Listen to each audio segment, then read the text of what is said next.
Assalamualaikum warahmatullahi wabarakatuh. Selamat pagi anak-anak semua. Bagaimana kondisinya hari ini? Insya Allah tetap sehat dan semangat ya. Hari ini kita akan lanjutkan pembelajaran kita di tema 4 dan masih berada di subtema 1.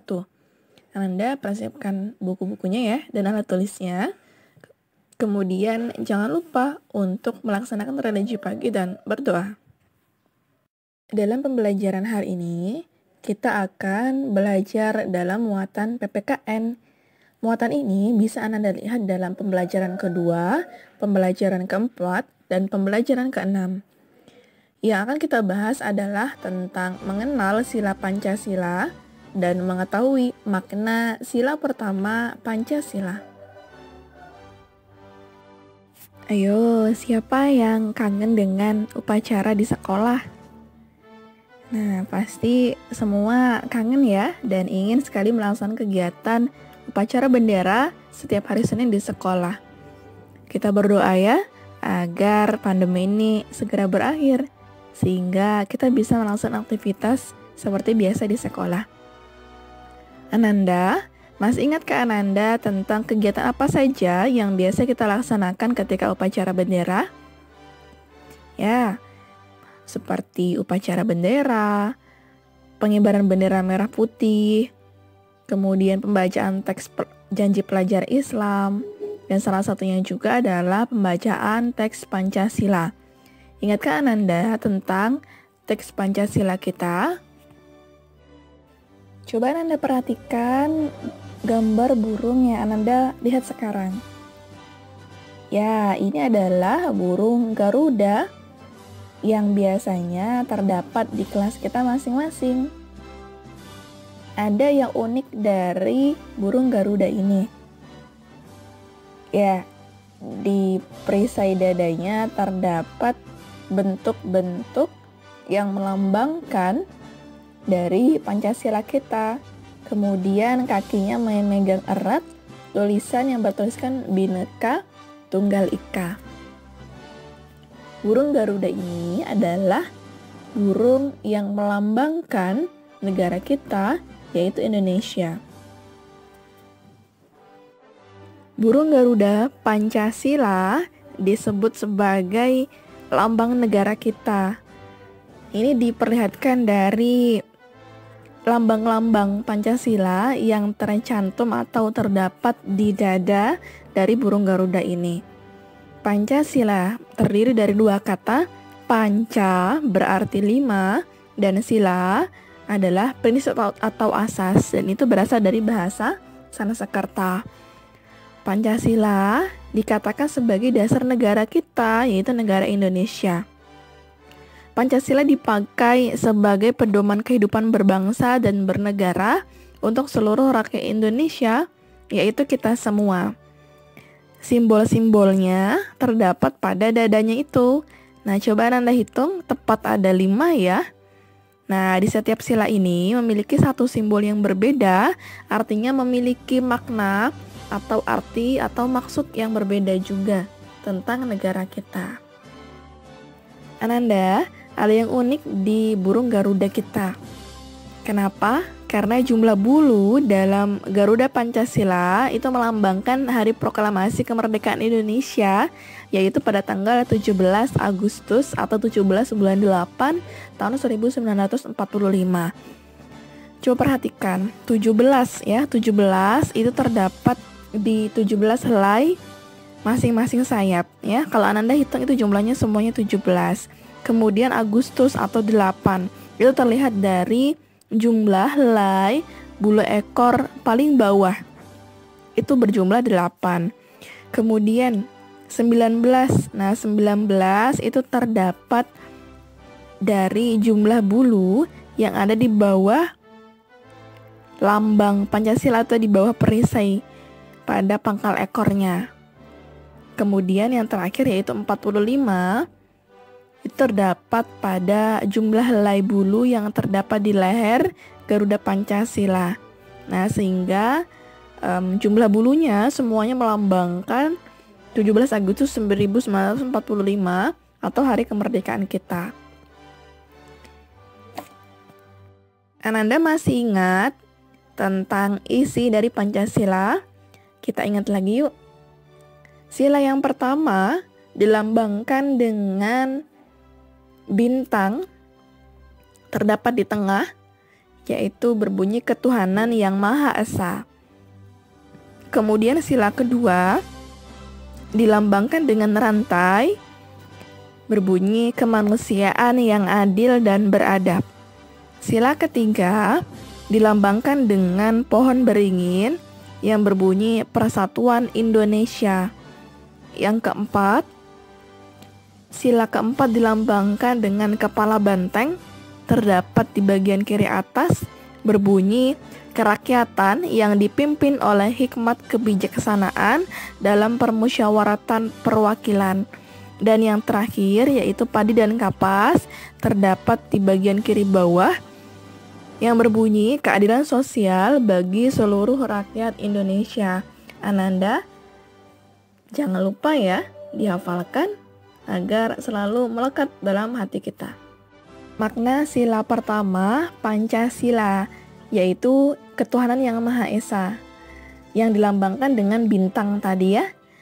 Maknanya ada 4. Yang pertama, percaya adanya Tuhan atau Allah Subhanahu wa Ta'ala, sehingga setiap warga negara rela untuk diatur. Jadi karena kita adalah agama Islam, maka kita rela untuk diatur oleh agama kita yang pedomannya tercatat di dalam Al-Quran. Kemudian yang kedua, setiap orang dibebaskan memeluk agama masing-masing, maka setiap orang bertanggung jawab untuk taat dengan aturan agamanya. Yang ketiga, semua yang Tuhan berikan kepada kita harus dijaga. Artinya kita harus merawat apapun yang sekarang Allah berikan kepada kita. Yang keempat, toleransi umat beragama dan sesama umat beragama. Toleransi itu apa sih? Saling menghargai. Lalu, seperti apa sih aplikasi dari makna Pancasila ini? Coba sekarang Ananda bisa buka bukunya di halaman 19. Nah, kita kerjakan yuk soal yang ada di situ. Nah, ini adalah kegiatan-kegiatan yang berkaitan dengan sila pertama, Pancasila. Nah, di situ ada gambar nomor 1 ya, seorang anak laki-laki sedang mengejek anak perempuan. Kita isi yuk pendapat kita. Pendapatnya saya tidak setuju ya, pasti tidak setuju dengan perlakuan anak laki-laki yang mengejek anak perempuan. Alasannya karena seharusnya dengan teman harus saling toleransi dan menghargai, tidak boleh saling mengejek. Kita masuk ke contoh yang kedua. Di gambar kedua, itu terdapat 2 orang bapak tua ya, sedang bekerja untuk mengumpulkan pasir. Nah, pendapatnya, saya setuju dengan yang dilakukan oleh kedua bapak tua. Alasannya karena kita harus bekerja keras untuk mendapatkan sesuatu yang kita inginkan. Gambar yang ketiga, ini terdapat seorang anak laki-laki yang menjadi maling ya atau pencuri. Nah, itu terlihat dari barang yang dia bawa di belakang tangannya ya, yang ia pegang. Pendapatnya pasti saya tidak setuju. Alasannya karena mencuri adalah hal yang merugikan orang lain dan melanggar hukum. Padahal Allah senantiasa melihat kita di setiap aktivitas kita. Gambar yang keempat, ini terdapat 2 orang anak laki-laki sedang belajar dengan tekun. Pendapatnya pasti saya setuju, karena untuk menggapai cita-cita kita harus belajar dengan giat dan tekun. Gambar yang kelima, yaitu seorang petani yang bekerja dengan rajin. Pendapat saya adalah setuju, alasannya karena harus tetap rajin, ikhlas dan semangat dalam bekerja, apapun pekerjaannya. Nah, ini adalah gambar ke-6. Nah, kalau kita lihat ini ada seorang anak laki-laki ya, yang dia selalu sportif dalam bermain bola. Nah, Ananda, kira-kira apa pendapat Ananda tentang gambar ini? Ananda tulis jawabannya di kolom komentar ya. Jangan lupa. Ananda, Dalam makna sila pertama Pancasila, kejujuran termasuk salah satu makna yang ada di Pancasila, yaitu sila pertama. Nah, coba Anda perhatikan ilustrasi dari kegiatan berikut. Ada seorang anak laki-laki yang tanpa sengaja memecahkan sebuah gelas. Akhirnya dia berkata kepada ibunya, "Maaf Bu, gelasnya pecah." Lalu ibunya dengan sabar mengatakan, "Lain kali hati-hati ya." Nah, Nanda, di sini bisa kita ambil pelajaran bahwa kalau kita berbuat salah, kita harus berani jujur, berterus terang kepada ayah dan ibu, kepada siapapun yang ada di rumah. Tidak boleh ditutup-tutupi. Karena itu adalah salah satu makna yang terdapat dalam sila Pancasila pertama. Coba perhatikan apa maksud dari kegiatan ini. Ya, ini adalah kegiatan dua orang anak yang sedang ada yang mencontek dan ada yang dicontek ya. Ketika ulangan, salah satu anak sedang melihat jawaban dari salah satu temannya. Nah, kegiatan yang satunya lagi terdapat seorang anak yang mengerjakan dengan sendiri dan satu lagi yang mengerjakan dengan melihat buku catatan. Nah, ini adalah sesuatu hal yang juga tidak boleh.